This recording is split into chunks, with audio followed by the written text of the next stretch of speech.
Good morning. My name is Marie-Lise Maurice, IPAC enthusiast, and in my spare time, Director of Policy at the Public Health Agency of Canada and the COVID-19 Vaccine Rollout Task Force. I'm pleased to be your MC for IPAC's 14th Annual Leadership Summit. J'ai le plaisir de vous accueillir pour inaugurer cet événement. IPAC's national office is located on the traditional lands of the Huron-Wendat, the Seneca, and most recently, the Mississaugas of the Credit River. Today, these lands are still home to many Indigenous people from across Turtle Island, and we're grateful to have the opportunity to live and work here. We are grateful to be joined by Honorable Dr. Jean Augustine, who became the first Black woman elected to the Parliament of Canada. Among her accomplishments as MP, she has been the one to introduce a motion, passed unanimously, to have February proclaimed as Black History Month in Canada. Today, we are lucky to have her here to talk about the importance of Black History Month and her advocacy for social justice. Please welcome Honorable Dr. Jean to the virtual stage. Good morning, and thank you, Marie-Lise.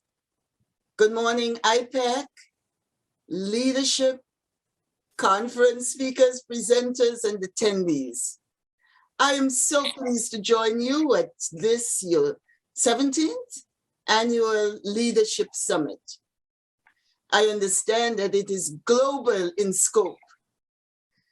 Your theme, Inspire, Engage, Empower, is most appropriate in this challenging time as we experience and watch developments that impact our world. I'm pleased to celebrate with you in this Black History Month 2022. The theme that the federal government has put forward for Black History Month 2022 speaks to celebrating today and celebrating tomorrow and celebrating onwards people of African descent who are part and very essential part of Canadian society. In December of 1995, I stood in the House of Commons and I put forward this motion asking my colleagues to give unanimous consent to these words, that this House take note of the important contribution of Black Canadians to the settlement, the growth, and the development of Canada, the diversity of the Black community in Canada, and its importance to the history of this country, and ask that Parliament recognize February as Black History Month. The Speaker stood up, asked, does the member have the permission to put this forward? Is there unanimous consent? And there was unanimous consent. So we've been celebrating. The very first celebration was 1996, February of 1996. And over these years, we've been celebrating the fact that Black History Month is about honoring the enormous contributions that Black Canadians have made and continue to make in all sectors of society. This month also gives us an opportunity to celebrate the resilience, the innovation, the determination to work for a more inclusive and a more diverse Canada. A Canada which everyone has every opportunity, in which everyone has every opportunity to flourish and to grow. The conversations today around equality and equity and diversity and inclusion are so appropriate because it is the conversation that would lead us to the place where we can talk about this multicultural, multi-ethnic, multiracial, diverse, multi-religious society in which we live. The work that you're doing at IPAC and the conversations that you're holding and the way forward that you are projecting and that you are encouraging and that you see yourselves as ally in that endeavor make for the kind of society that we all want. It is so essential that as we celebrate Black History Month 2022, we recognize that African Canadians have been here since 1603, that we were part of the building of the growth of Canada, that they fought in the War of 1812.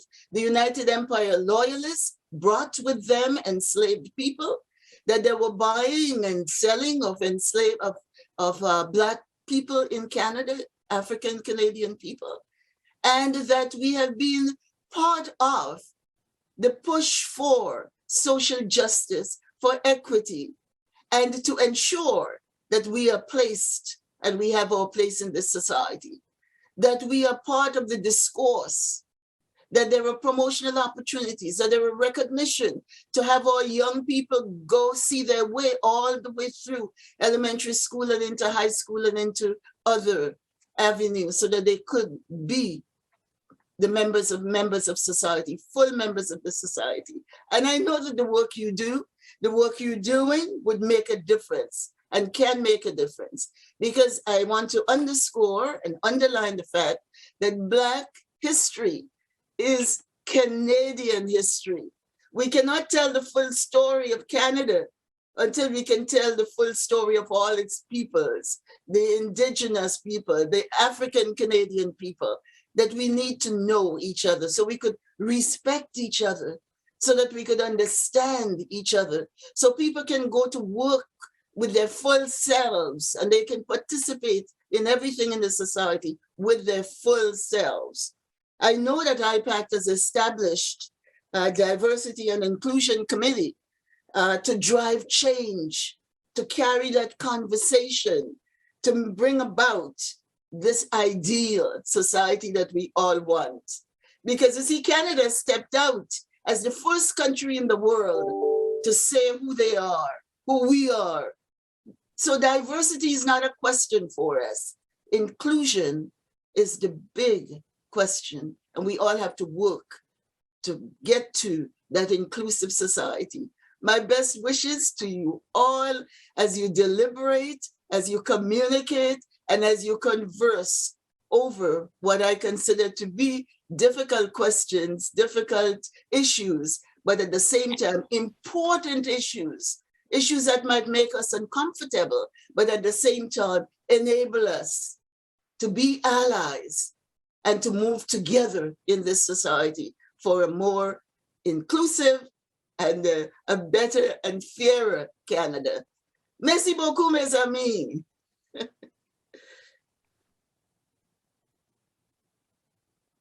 Thank you, Honorable Dr. Jean, for your powerful words and for being with us here today.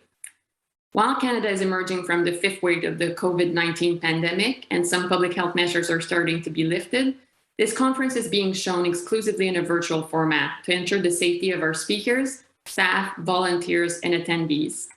COVID-19 has certainly disrupted and dominated our lives for much of the past 2 years.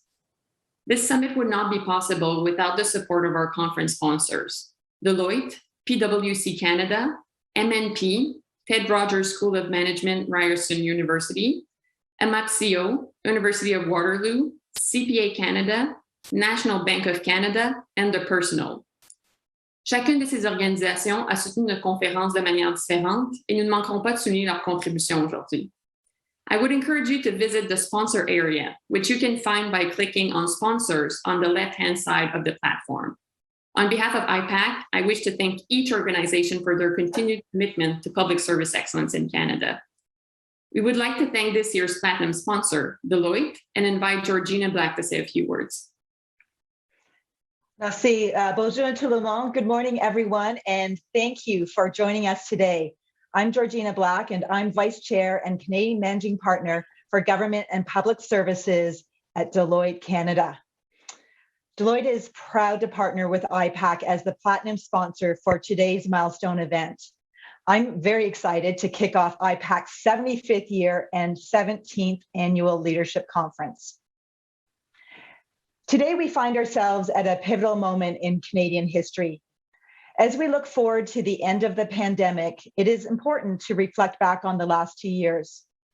The way in which we reacted tested our resiliency as a nation and as individuals. We supported each other in creative ways, and mostly demonstrated our genuine care for one another.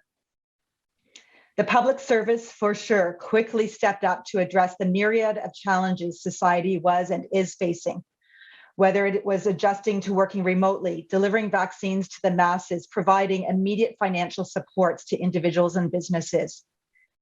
It's a long list. And frankly, we all found ways to step up. At Deloitte, it's baked into the Deloitte purpose to make an impact that matters. We exist to help and inspire our people, organizations, communities, and country to thrive. Thrive means to prosper, to flourish, to realize a goal despite or because of circumstances. To advance this concept of thrive, in 2020, we released a report, Catalyst, a vision for a thriving Canada in 2030. Frankly, it was a call to action for the country to get Canada on a better path. The report provides 10 ideas across society, industry, and people that would create the conditions for people to have a better standard of living, for everyone to have the opportunity to thrive. These 10 ideas are really about building resilience into the economy, society, and people. And I'm sure you've heard the experts are telling us that this future requires us to continue to strengthen resilience. A recent Deloitte survey found that 60% of executives across governments and businesses around the world believe there will be occasional or regular disruptions of this scale going forward. And no surprise, climate is at the top of their list. So resiliency, trust, collaboration, and adaptability are some of the important characteristics that individuals and leaders use to adjust and respond to the challenges of the last 2 years. Now is really the time for us to think about how we can set Canada up to thrive throughout the end of the pandemic and into the future by using those skills that we put into action. The themes of today's conference will explore some of the most complex and challenging issues facing governments, organizations, and our country. Climate change, future of work, truth and reconciliation, diversity inclusion, mental health, resilient leadership, and managing in an age of disruption. So let's dive in. As we participate in today's Leadership Summit, I invite each of you to think about how to make this personal. Each one of you is a leader, and it will take a coalition of leaders to build our collective resilience so that we can get Canada on that path where everyone has the opportunity to thrive. Marie-Lise, back to you. Thank you. Thank you, Georgina. We're grateful for Deloitte's continued support of IPAC. Now, allow me to provide a few housekeeping notes before we begin. We would like to know how you rate the sessions that you attend. Please spare a moment to give us feedback at the end of each session. And finally, this wouldn't be a conference without a little bit of interaction, even in a virtual format. During each break, please be sure to complete your profile in the Chime Live site, send in questions to panelists, and visit the selfie station to let us know where you're tuning in from. It is now time to start our discussion on leadership. Our first panel includes regarded media guests that are going to tackle the topic of truth-telling in the age of disinformation. Kicking off the panel is Fazil Millar to moderate what will be a very engaging session. On June 15, 2020, Fazil was appointed as Deputy Minister, Ministry of Energy, Mines, and Low Carbon Innovation in the government of BC. Before joining government in 2013, he was the associate editor of the Vancouver Sun newspaper. This session will provide some time for a conversation with the audience, so please be sure to input your question into the chat box beside the main stage screen. Over to you, Fazil. Good morning from Vancouver. I am coming to you from the traditional territory of the Musqueam, Squamish, and the Tsleil-Waututh First Nations. And let me start by introducing the panelists. We have got a great panel.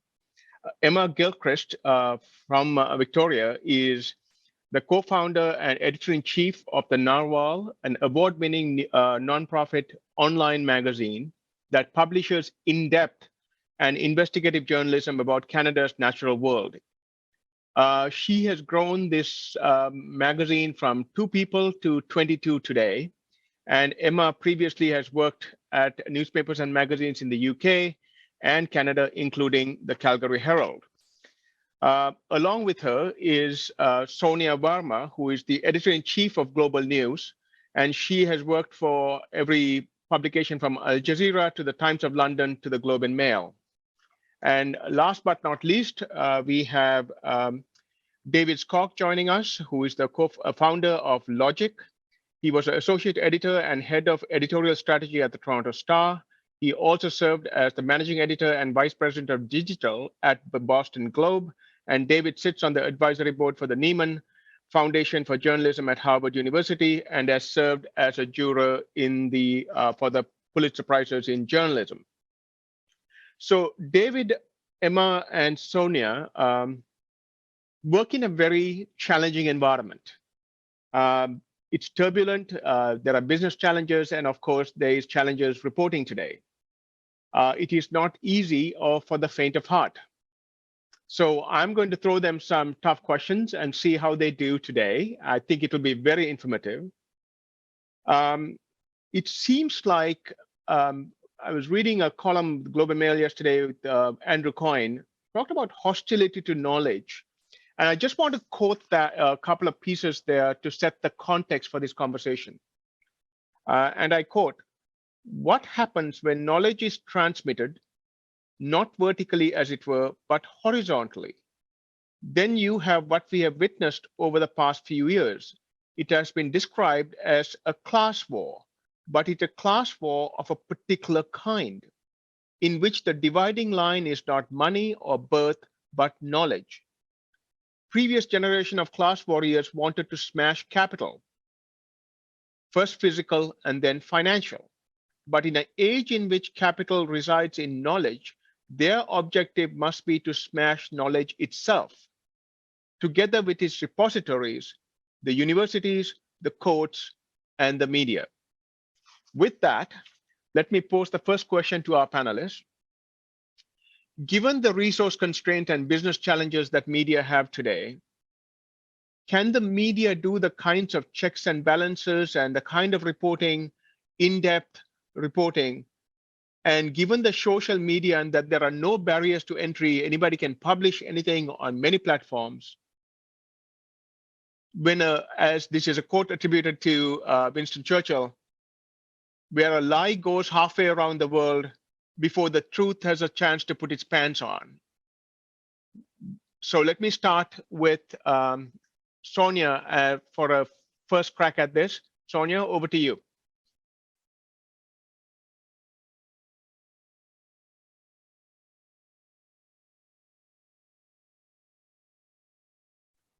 I hope that works. Can everyone hear me? Okay, yes. Terrific. First of all, good morning, and thank you so much for inviting me to speak today. It's a very busy news day, as I'm sure everyone understands. And so I actually had a lot of thoughts about this question even overnight, and this discussion that we have around, are we able to do our jobs, you know? So I think in a situation like we're facing this morning, really with the conflict and the invasion really of the Ukraine, as well as some of what we've been seeing in Ottawa and elsewhere in Canada, our news crews are just challenged, I think, more than they really ever have been in recent in recent memory, as well as with the pandemic. I'm going to be very honest, like it's harder and harder, I think, for us to do our jobs. It's not only the resources, in terms of the budget that we have in our newsrooms and the crews that we have and the number of people that we're able to support. We're still at Global News, we're still hiring, we're still growing, we're trying to really deliver facts and knowledge and news to our audience in a meaningful way. But I think that the landscape that was highlighted by Fazil in terms of the social media platforms and how this is really reshaping the landscape of what we're able to do beyond just the question of resources, right? So you have some of these social media platforms, I think, that actually, they don't trade necessarily in fact. or in knowledge. They trade in rumor. They trade in some cases in conspiracy. In many cases they have all of sort of the powers of publishers, but none of the accountability and none of the responsibility. So I think that media today is operating, on a very uneven playing field, and I think that it makes our jobs increasingly difficult. I know that that said, every day we really try to uphold our journalistic principles and practices, cover the news, deliver that to audience. But the competition, for us is no longer just CBC or CTV or the Globe and Mail or the Toronto Star. It's platforms that actually don't operate by the same set of rules as we do, and they don't have the same, I think, responsibilities in serving audience and democracy. So those are some of my initial thoughts, and I'll pass it back. Thank you, Sonia. So Emma, given that you have an online publication and you're kind of, well, I'll use the term new media, so to speak. Can you respond to Sonia as well as the question that I raised? I mean, is this as challenging as Sonia just posited? Yeah, I mean, I think there's no doubt it's extremely challenging times. I think what we have to kind of turn to in times like these is building those relationships with audiences. And if one thing has been, changing over the last 10 to 20 years with the advent of the internet, it's the opportunity to do that. And if you go back to before the internet, editors could unilaterally decide what's important and dictate the news agenda. And the reality is that now we just can't. I was reviewing the Edelman Trust Barometer report last night, and it's a very interesting report that looks at changing levels of trust amongst Canadians and trust in various institutions, from government and media. And it's really interesting because they split the population into kind of two groups, and they have the quote unquote informed public, and then they have the mass population. And the informed public comprises about 17% of Canadians, and those people actually still have trust in all of their institutions. But then you have the mass population, which comprises 80% of people who not only are they losing trust in media, but they're also losing trust in government, NGOs, like all of the major institutions. And so for me, I think about how do we bring more people into that informed public? And as with any form of communications, I think it's about meeting people where they're at. And so as news outlets, whether new news outlets like mine or traditional, we need to do a better job of meeting people where they are, and giving them good, reliable information in places like Instagram and TikTok. Because if they're not getting it from us, they're going to be getting it from people who have no regard for the facts. Thanks, Emma. Since you brought up the Edelman survey, I just want to hone in on that for my next question for the panel. And I'll go to David next. The majority of Canadians seem to think that journalists are trying to mislead or have gross exaggerations of the stories that they're doing. And they also think that the media is partisan or agenda driven. So in other words, I mean, as you pointed out, trust is really low. How do you rebuild trust in an era in which, we have had vaccine hesitancy, vaccine protests, the question of whether COVID is airborne or not? There was also a debate in the last 48 hours, 72 hours, does the Emergency Act suspension also suspend charter provisions? There's a lot going on in this space, and the trust seems to be underlying fundamentally a problem for many institutions, including the media. David, over to you for your take. Thank you, Fazil, and I apologize at the beginning. I've had some internet issues, so I'm not sure what I've missed, but I'm here. Hopefully, you can hear me okay. You did mention there that it wasn't just media; it's many institutions, and I think when we look at things like the Edelman Trust Barometer, we got to look at it with a grain of salt. Trust in media or trust in journalism specifically when we're doing our jobs is never high, because most people don't actually like what we report. When we do report and do our jobs, that leads to less trust. So I've never been someone who obsesses over the trust issue.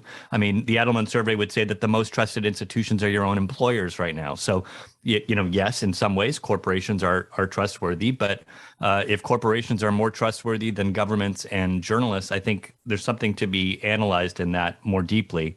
I think we all have a role to play, and in how trust or the erosion of trust in our institutions. You look at the role that government plays, for example. When we look at Canada's freedom of information laws, we have some of the lowest rankings of any, country in a democratic environment. 55th is what we're ranked in terms of freedom of information. So when we appeal to public service to give us or to disclose information, it takes months, if not years, to get that information, and most of it is redacted. That erodes trust. When we reach out to political figures or to public servants to get reactions or insights or even just context on background for stories, that goes up through a central comms, likely in PMO or likely through the central PO of whichever government we're dealing with. That erodes trust. When we have politicians discrediting the institution of journalism, that erodes trust. And when we have foreign governments, as we're seeing very much today in Russia or Ukraine, deliberately sowing misinformation and chaos in social media and into countries, and having citizens pit each other against each other, that sows distrust. And so we all have a role to play here in trying to rebuild trust in our institution of journalism. And look, as a news organization, we have fact checking. We make sure all of our stories are heavily reported, heavily edited. We don't believe in quantity at The Logic. We believe in quality, and all of our stories are deeply reported. But I suspect that's a different question about the resourcing and business model than it is about trust and misinformation. I guess I would just kind of reiterate my point, which is we all have a role to play, and especially people at this conference, in helping to rebuild trust in media, because our media is your media.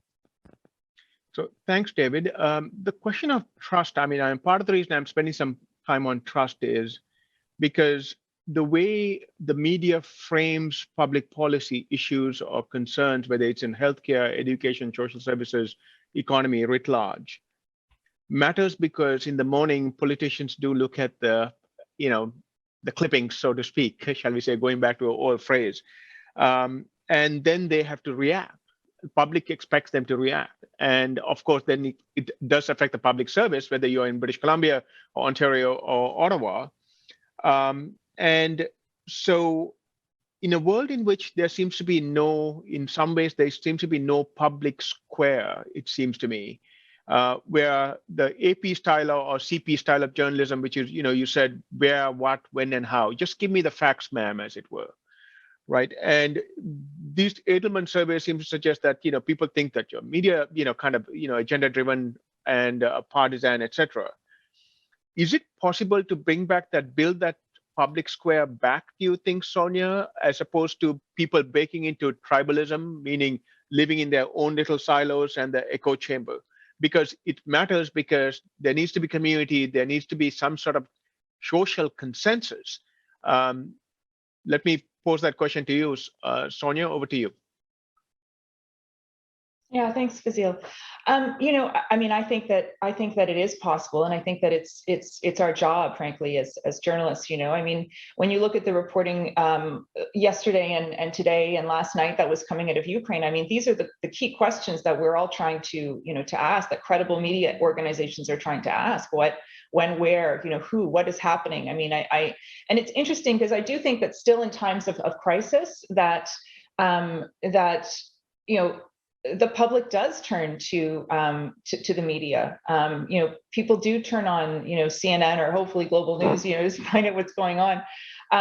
So I think that it's a very sort of dynamic conversation, and I'm not sort of willing, as editor-in-chief, to sort of give up on this notion of a public square and this notion of fact and knowledge. I think that what we sometimes lose, though, is the fact that knowledge and established facts, the who, what, when, and where, can coexist with perspective and opinion. And the two are actually not antithetical to each other. You can have people's different perspectives, incorporated into a news story. And I think it's our job as journalists to make sure that we reach out, to David's point earlier, to different people, to report that out, to make sure that we're including those various perspectives, so that we're not just informing our audience about the facts, but about what various, people think of them. And when I talk about people, I'm not just talking about politicians, I'm talking about everyday people. That's important. So where I worry is that I do think that, and again, I think a lot of this has been fueled, by some of these platforms, but that shared space, the space really that we have to do our jobs, is shrinking. And so it's, for me, sort of a constant battle to make sure that we try to sort of, keep that space and try to expand it a little bit, and it comes really back down, I think, to sort of doing our jobs of trying our very best to establish those facts, and to include various perspectives. I think the question of tribalism is an interesting one. I think that for a long time, I think until fairly recently, there was a situation, in a lot of newsrooms, and there still is, frankly, where the people who are directing the news and writing the news come from like a certain background, and they are frankly like it's not sort of a diverse enough perspective. So I think that that's also a real issue. I mean, we need to make sure that we're representing not only different perspectives, but different people in our coverage, and hopefully that all works towards reestablishing and shoring up that public square that you referred to. Sonia, you just mentioned the word balance, a balanced perspective. I mean, I know that there's it's an old saw in media that, we need to provide balance, as it were, in the way we cover. So let me ask the question of the panel, and I'll go to Emma now, and then I think this is an important discussion around the balance piece. I wouldn't mind if each of you weigh in here. Should you still continue to strive for balance? Or should you seek the truth in the stories that you pursue? Or are they mutually exclusive? Emma.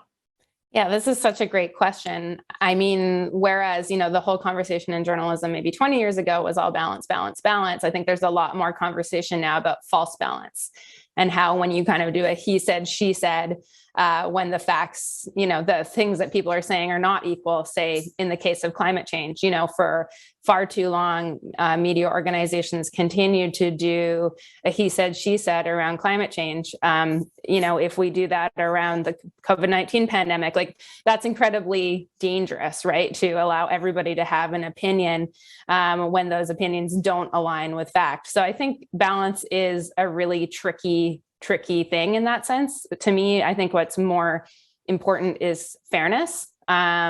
So ensuring that, if anybody's being accused of anything, they have a chance to respond, and those types of things. And, that kind of links up with the whole idea of journalistic objectivity, which is also, a hot conversation in journalism these days. With more and more people recognizing that the notion of objectivity was really just a stand-in for, one person's perspective, because, we had all of the newsrooms in Canada being run by, old white men for a very long time. That's the truth of it, and they have a perspective, and, whether we like to see it or not, we all have a perspective. And so I think increasingly there's more of a tendency to being transparent about that. Certainly clearly labeling opinion as opinion and news as news. But accepting that, nobody is truly objective. And this, idea of being able to have perfect balance doesn't help people make sense of the world either. Because as journalists, we are situated to be able to help people sift through all of those conflicting pieces of information that they might be finding on social media. So before I'll go to David, but before I do, Emma, are you suggesting that searching for objectivity is like searching for the Holy Grail and that it's not there? Yeah. Pretty much. Yeah. I think it's better to be transparent about and to have more diverse voices in journalism who do bring a mix of different perspectives. Everything from the types of stories that you choose, they're all influenced by what you care about. I mean, I think Anna Maria Tremonti is talking about this very powerfully in her new podcast about domestic abuse, and how, she saw editors pass over many stories about domestic abuse, thinking, those were women's stories, or, those weren't that important. And she was even told that she shouldn't report on those things because she had suffered from domestic abuse. And, so you just repeat that over and over again. Thank you, Emma. David. When the 2008-2009 financial crisis hit, we gutted a lot of newsrooms in North America. And the thing that was cut first were editors, the mid-level manager who deals with reporters and deals with upper management on most of the issues, the glue that keeps many of these places together. I think that was a real tragedy for our craft. And I think we're still paying the price of not having great editors. We have a lot of reporters. There is no shortage of reporters, but we don't have editors.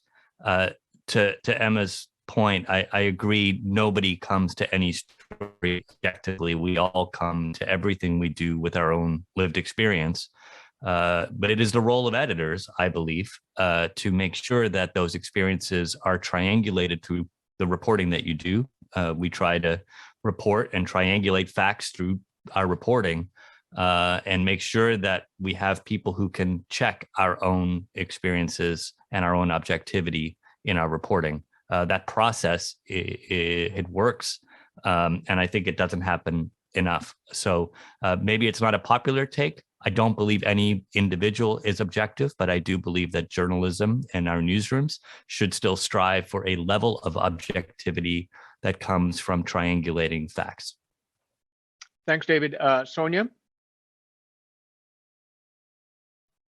Yeah, I guess a couple of thoughts. It is a fascinating question, and I think that we've all sort of wrestled with this, in different ways, with different aspects of our coverage. But to me, it is really important to present all perspectives and to talk to everyone, even though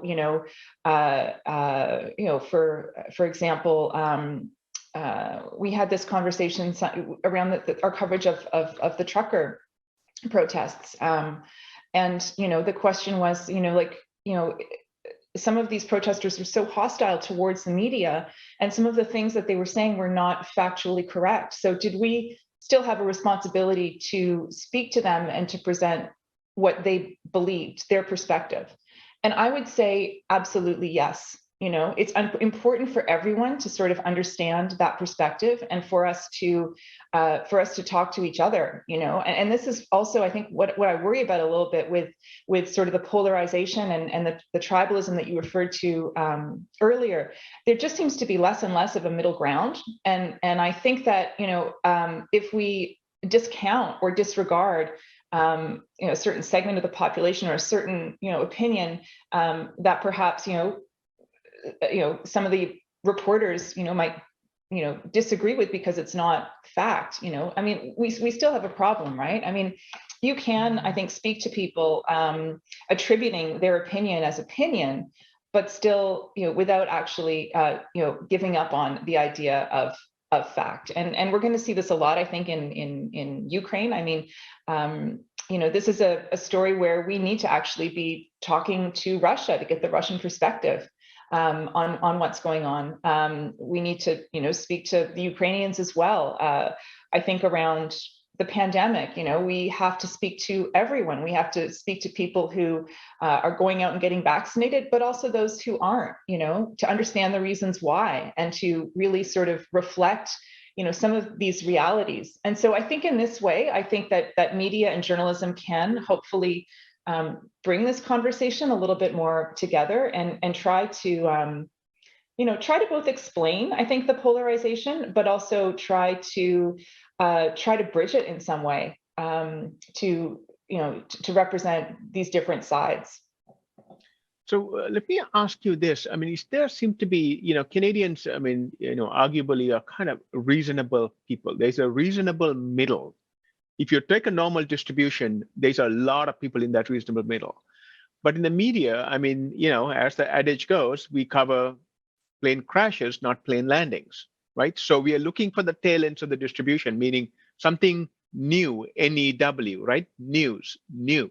So is that by definition, you're going to be in a he said, she said, and a kind of two protagonists and antagonists? Like you have got this battle stories to tell, as it were. Is that fundamentally a problem in your view? Sonia, I'll start with you and then do a round. No, I think it comes down to storytelling, right? I mean, and I think that, I think it's a certain type of story that you're talking about in terms of a he said, she said, but there's all sorts of different types of stories. We do stories that try to, document people's experiences. In a COVID ward, for example, we try to basically just get really deep and to really sort of explain what's going on. We have an investigations and enterprise team that tries to uncover things, that tries to, reveal sort of new information. And so, again, like I think that there is this question of accountability, which is where I think, you're suggesting that it goes into a he said, she said. But for me, it's that accountability are just simply questions that need to be asked and answered, by the people who are responsible, for these various issues. So speaking of accountability, I'll come to you, Emma, on this. There seems to be people wanting a certain, or even media doing a certain amount of certitude on what they report. I mean, every subject that I can think of, there are degrees of uncertainty, as it were, right? So there seems to be this wanting of certitude and then degrees of uncertainty. And so, science is a series of testing hypotheses. Then you look at vaccines, whether this one works, you try something. If it doesn't work, you tweak it, you move on to the next. So is that a problem? Is it a societal problem, or is it something that the media can do something about in kind of what I would call reporting in a nuanced manner? Emma, and then to David. Yeah, I love this question. I think it touches upon a concept for me that I've been really into the last few years, and it came out of the Solutions Journalism Network in the US.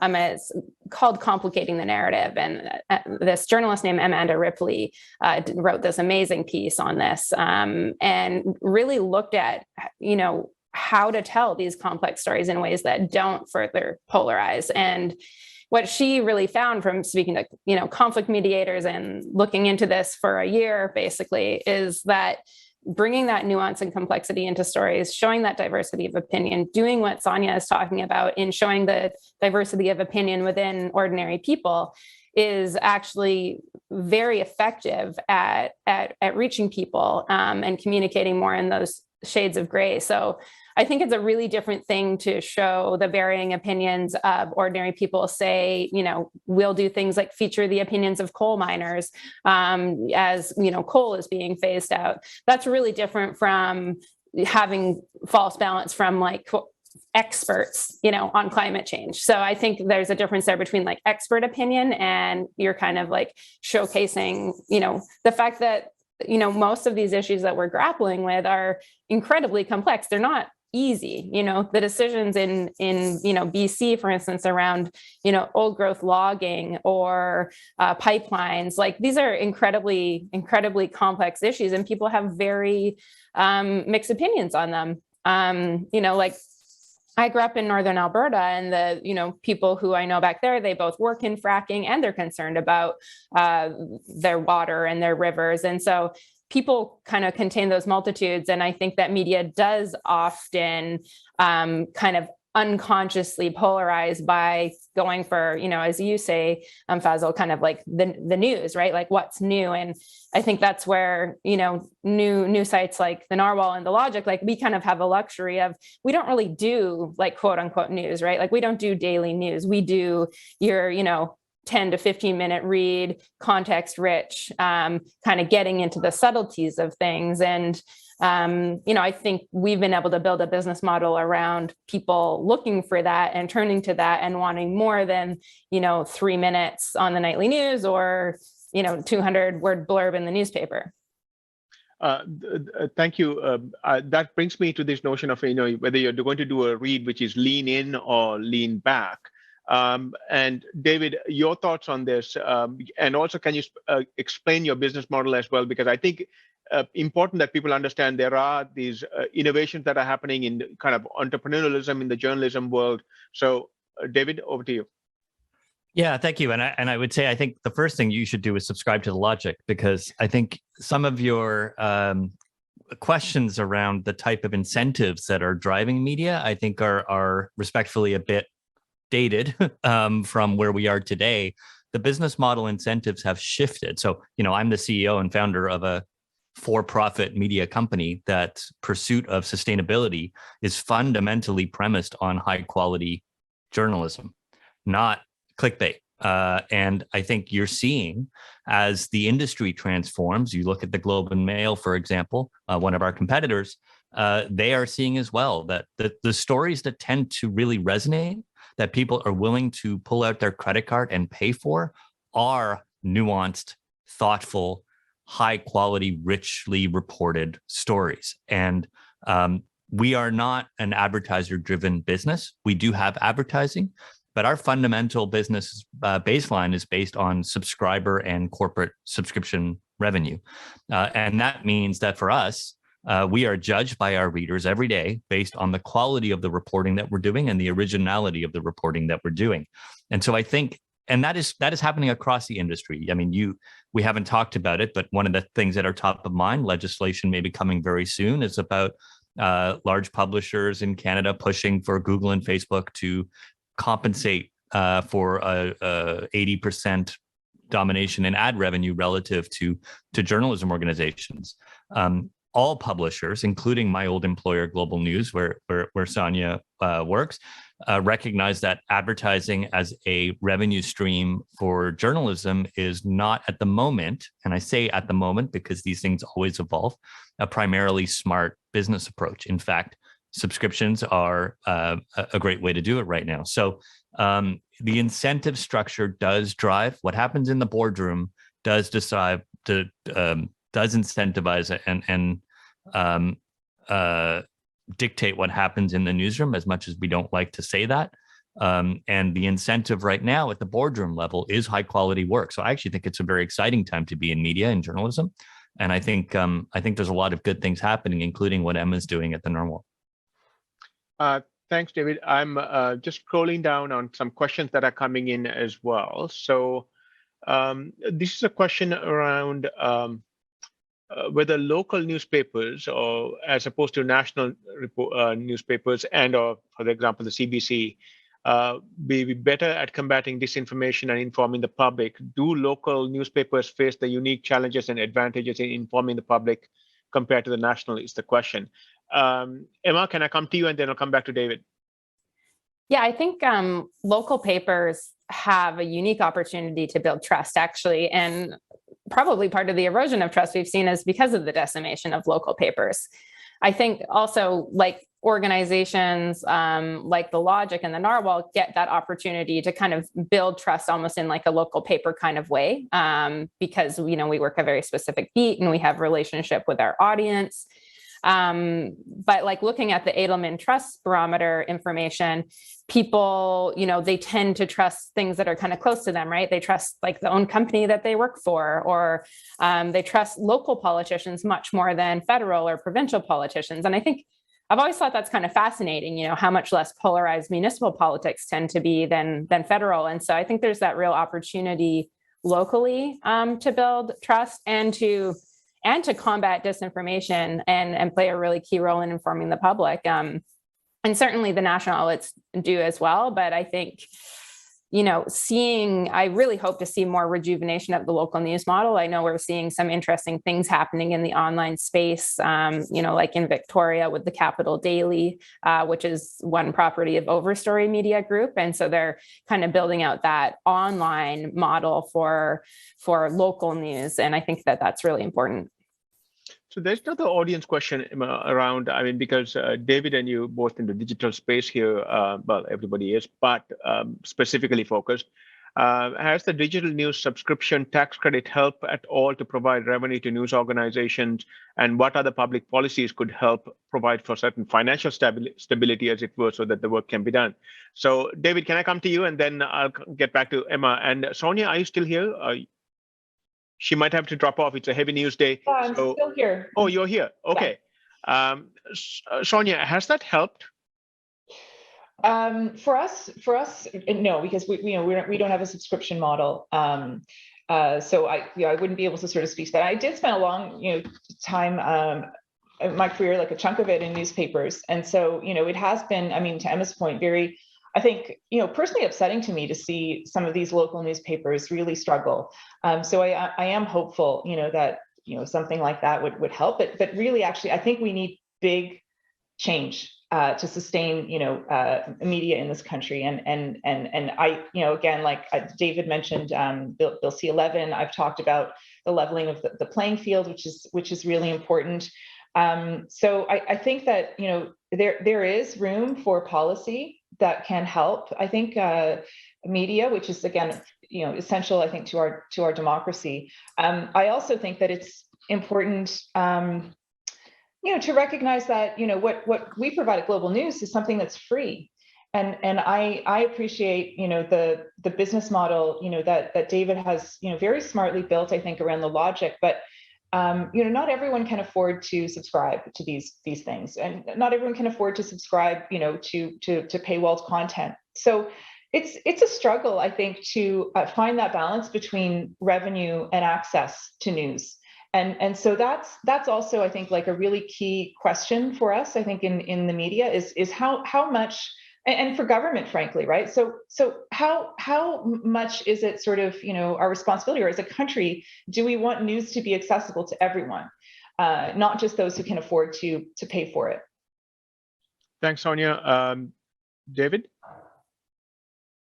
Just on that point, I'm less concerned about it being accessible or inaccessible because of a paywall, because I live every day the ecosystem. When we write a story, we broke a story just last week about the Ontario Securities Regulator looking at some crypto exchanges coming out of the convoys. And that story was, even though it was behind a paywall in the logic, it was very quickly picked up in many, many free publications. And so the curation ability and the amplification, we are all part of the same ecosystem. And from what I've seen, stuff that is behind a paywall doesn't stay behind a paywall very long before it bleeds into the rest of the ecosystem. But I do think Sonia raises a really good point, which is broadcasters are often forgotten in this whole ecosystem. Broadcasters are the largest audience still to this day of any media outlets out there, and often get short shrift in terms of the role that they can play. And most notably, I would say, as the audience question kind of hand waved a little bit about the CBC should not be a mutually exclusive conversation when it comes to government implementation or government efforts. I believe it's $1.2 billion of government of taxpayer money is used for the CBC to, in fact, help these news deserts. And we shouldn't, CBC has a new mandate review coming up, and I think that should be a useful time to look at what the role of the CBC is in the ecosystem in filling some of these concerns about local journalism. Because if we're not paying for the CBC to do that, what are we paying for the CBC to do? And finally, just in terms of the government work, I was not supportive of government subsidies or government tax credits at all. At the time, I provided 7 recommendations for the government that I thought would be better served. One of them was procurement. We procure, we cover technology and health tech a lot. And, we talk a lot about government procurement of technology and health IP. If governments across the country who consume our information for their own purposes but don't pay for it, I might add. A small effort there would be to procure through supply and demand. If you like our product, pay for it like everybody else does, as opposed to not, which is currently where we are. But there were other ideas, including reforming access to information laws, creating a legal defense fund for news organizations to be able to tap into, so that, that's a big expense that we all have in terms of challenging in lawsuits to get more information out from companies and from governments. That could be a shared fund that we could tap into. There are other ways. That being said, we ended up supporting the initiatives or the measures afterwards because we had to. It's a fiduciary duty. I run a private company, and if others were taking money, I don't think I could sit on my high horse as a private company and say that we would not, when our competitors were tilting the playing field in their favor. And in fact, I feel the same way about the big tech legislation. I was not for the big tech legislation, but as our competitors have signed these private one-off deals, we have no visibility into those deals and how much they're actually getting for them. But if you were to assume for 1 second that the Globe and Mail is getting 30% of their newsroom operating expenses covered by Google and Facebook, that is a heavy distortion of the market that puts places like the Narwhal and the Logic at a huge disadvantage. And so, a lot of this is about keeping a level playing field, and that's generally where my view as the CEO of a small media company is always to keep the competitive landscape as fair as possible so that we can continue to have more innovation and new voices in media.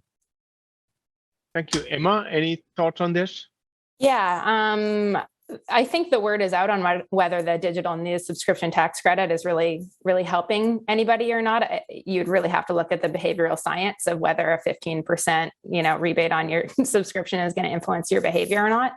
For the Narwhal, we're a little bit unique because we're a nonprofit, and we don't have a paywall. So we rely on people to voluntarily pay what they want, which is kind of a radical model. But about 5,000 people have chosen to pay what they want each month. And on average, they pay about $13 a month, which is more than they would pay if we told them what to pay, interestingly, speaking of behavioral science. But for me, the most important change that the federal government has made on journalism policy is introducing the new category of registered journalism organization. And this is a new qualified donee status for nonprofit news organizations like the Narwhal. And the Narwhal was the first English language publication to get this new status. And what it means is we're able to issue tax receipts to all of our members, and we're able to receive philanthropic grants. So I think that's been a really huge change. In the US, there's a very thriving nonprofit news sector with outlets like ProPublica, for instance, that have newsrooms of 200 people. A lot of investigative journalism is funded through this model because investigative journalism is expensive, and we need to come up with new ways to fund that. And so, yeah, the registered journalism organization status has been a really positive change for us. Thanks, Emma. I just want to switch. This was something that came up earlier. And let me start with Sonia on this. Is the media representative of the demographics that we do have? Because, is it? And if so, is that a problem? And consequently, for the stories that we pick to pursue, the angles that we pursue that you pursue on the story, the headlines that you write, and the deck that you write, and of course the placement of the stories, right? So. Is that a problem, whether it's urban, rural cleavage, or whether it is kind of divided in the context of kind of people, different ethnic minorities, new immigrant groups? I mean, are the newsrooms diverse enough? Sonia? No. Simple answer.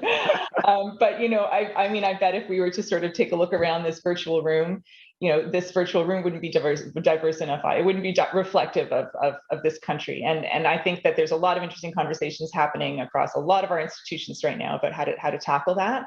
I think certainly we're aware of that, and I think that anyone who's worked in media for any time can see, I think, a little bit of an evolution and a recognition of the fact that the way things were, before, where gosh, I don't think I had a non-white editor, in sort of my first 15 years of journalism. Like that doesn't serve journalism, and it doesn't serve audience. So I think that it is a problem. I don't think that our newsrooms are diverse enough. I think that we're starting to make some strides towards addressing that. But of course it hasn't. It's not just, I think, in sort of what you're sort of talking about, which again is, it feels like almost like a bit of an old-fashioned, approach to sort of laying out a page and things like that. Where I really see it is in story ideas. And I really see it also in the people who we speak to as sources. I think that, we can't continue to go back to sort of the same people that we've always talked to just because they've talked to us before. We need to sort of be talking to new people, to younger people, to people from rural areas as well as urban. We can't sort of, at the moment, our newsrooms are very elite. When I started, I started in journalism at McGill. And I was at McGill, and I was studying political science and economics with a minor, I think, in Middle East studies. And I started to write for the McGill Daily. And I loved it so much. And I spent all my time in that newsroom in the basement of, in the alley, like what we called it. And, I never graduated because I was offered a job at the Toronto Star when I was, 19, and I took it because it's all I wanted to do. And so I think I'm short like half a French credit somewhere. But for me to not have that university degree, is something that I've been like, has really, it's unusual, and I think, obviously, like, even without that, I come from a fairly privileged background, in terms of, being able to go to university and have these experiences and things like this. But, I'm interested in, when I hire, I really look for diversity across a number of levels. It's not just about someone's, someone's cultural, heritage or where they come from. It's about their perspective, their point of view. Did they grow up in a small town? Did they go to university? These are things where I feel like we can really actually make some strides. But that process is a long one, and really, frankly, it's just, I think, beginning in a meaningful way. So those are my thoughts on that. Thanks, Sonia. I mean, you really do bring up a very interesting point here, because, the old saw in journalism, I mean, people, it's the old aphorism, right? Tell me a story, right? It's storytelling. And it seems to me that we are probably missing a lot of stories if we are within that, shall we say, cocktail circuit of the elites, right? Highly educated people doing journalism, and not being able to see or look out of the window and see the rest of the world and to pursue stories. So it's the picking of the stories, right? Where to look. David? I don't have a lot to add. I think Sonia articulated beautifully what I would probably say. I would say it's not just, we're also missing a lot of readers in the process. And one of the things that I struggle with as a business and tech publication is, if you look at the makeup of our readership, the FT did a study a couple of years ago trying to bring it in line as well. They had the same problem, which is, Bay Street is, our big banks, our pension funds are predominantly white male-led institutions. And so it's a much bigger systemic issue that we need to address, and it's really hard and it's really slow. And we're doing our part in terms of trying to create an education system and a fellowship to bring people in. But it's a not, there are no easy answers. And I think, but I absolutely agree with everything Sonia said. Thanks, David. Emma? Yeah, I also agree with what Sonia said, and there certainly is a huge diversity problem in journalism. We've been pretty fortunate to build a quite a diverse team at the Narwhal, and I would be thrilled if our audience, reflected our team. I would describe our team as largely skewing young, whip smart, non-dogmatic, and really interested in bridging divides and bringing that complexity. And those are the things that we look for in hiring, is people who are interested in the complexity and don't come in thinking that they have a really clear sense of right and wrong. And environmental issues are incredibly complicated, and we want people who can see the nuance of that. And a kind of mix of life experience helps with that. About 50% of our audience is under the age of 45. So our audience does also skew young. So I do think that we often see, kind of the messenger is the message thing playing out. Thank you. The public policy perspective, let me just, because given the audience that we are talking to today, a lot of subject matters that I can think of is not simple. I mean, they're complex. In some cases, they are integrated in a way. For example, when you take energy systems, they're integrated, right? So you got to, if you just go with the, reminded of the picture of Dorian Gray in Oscar Wilde, we live in an age of surfaces. Like, you got to go beyond the surface, meaning kind of get into the details of something which is complex. If you're going to come up with good public policy, I mean, that the public interest, so to speak, is going to be served, right? So that requires a very informed public. Era where, people are used to taking their 30 seconds of TikTok or reading something which is just a headline and or Twitter feed, but not wanting to absorb as much. Is that a challenge? I mean, I think as a matter of public policy, I feel like it's a bit of a challenge. And is it also a challenge for the media that you don't do long form journalism as much, although you do it, Emma? Is that something that is a consternation? It should be a concern in your view? Start with you, Emma. Yeah, I think it is. I think this is something that we're thinking about a lot in kind of building out our audience and social media team, is how to both do that long form content, but how to package it in ways on social media that it's, consumable. If you don't have 15 to 20 minutes to read that, big article on mining or whatever it is. And I think that's super important. I think it's possible. I think I'm seeing lots of good examples of that happening in the media. I largely look for my inspiration outside of Canada, to be honest, in terms of how news outlets are doing innovative things on socials. But no, I think it's imperative, right, that you can both do the long form journalism with the nuance, and you can boil that down into 3 slides on Instagram.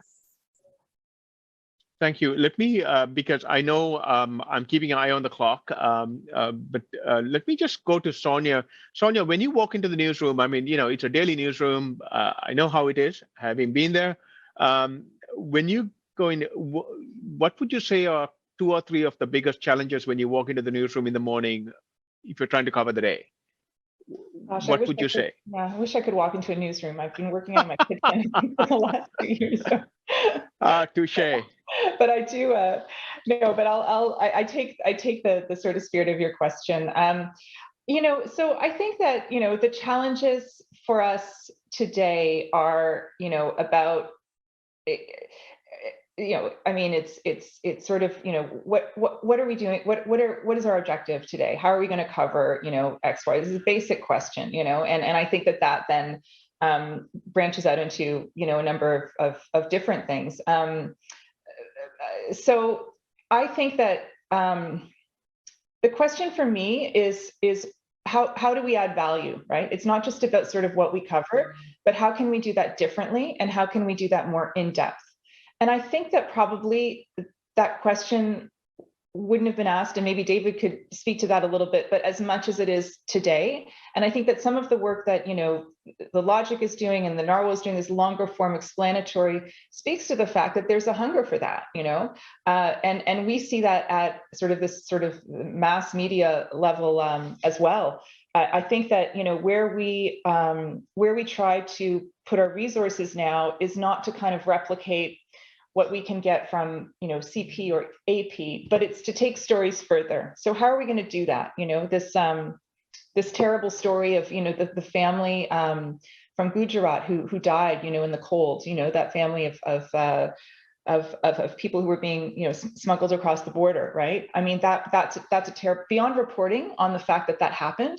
Can we get into the reasons why that happened? Who were these people?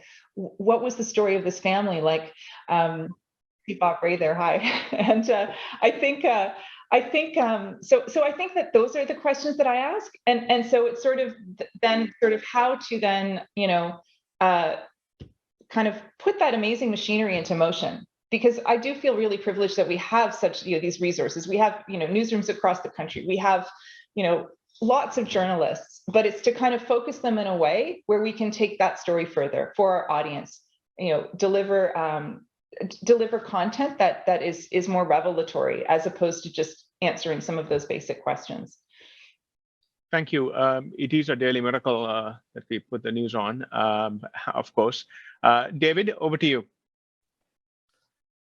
When we started The Logic, we had 3 goals. The first goal was to make Canada a better place to live and work by facilitating really hard conversations. And that really, I've always felt, is the job of journalism, is to present the facts to you so that you can use those facts to have those hard conversations. And we do that through our coverage of Canada's transformation from a resource economy to a knowledge economy.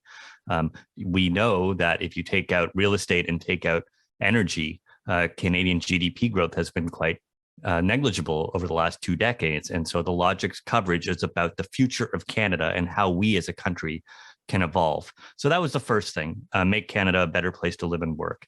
The second thing was to provide a tip of the spear, so to speak, for other news organizations or other people thinking about starting a news organization to follow our lead, that you can build a business based on high quality reporting, in-depth journalism, and have readers pay for it. And that sets a really high bar, of course, for what we do. Our reporters only publish 1 or 2 stories every 2 weeks, which compared to where I came from, where we were on a hamster wheel publishing 5 or 7 stories a week, it's a different type of stress for a lot of reporters. And some actually can't do it, to be quite honest. They find that too stressful because the bar is so high for what we choose to publish. Can you tell me something that I cannot get anywhere else that is truly informing the public and achieving that first goal? The third thing that we did when we started The Logic, the goal was to create a space where the journalists, the creatives, were in charge. They were the ones that we were supporting. I remember watching Richard Pepler, the former head of HBO, talk about, whether it was Game of Thrones or Sopranos, what it was that made HBO so uniquely creative at that time. And he said, we put them in charge. We empowered our creatives. And at The Logic, what we try to do, just like Cirque du Soleil in Montreal built a headquarters that had the performers in the middle doing their rehearsals. All of our functions are about supporting the journalists. And so I think those 3 things really get to what you were getting at, Fazil, which is, I believe, and I still feel very confidently and strongly that the future of journalism is very bright because we are proving every day that you can build a news organization, a for-profit news organization that puts creatives in charge, that focuses on high quality work, and that moves the country forward with conversations that they weren't having before.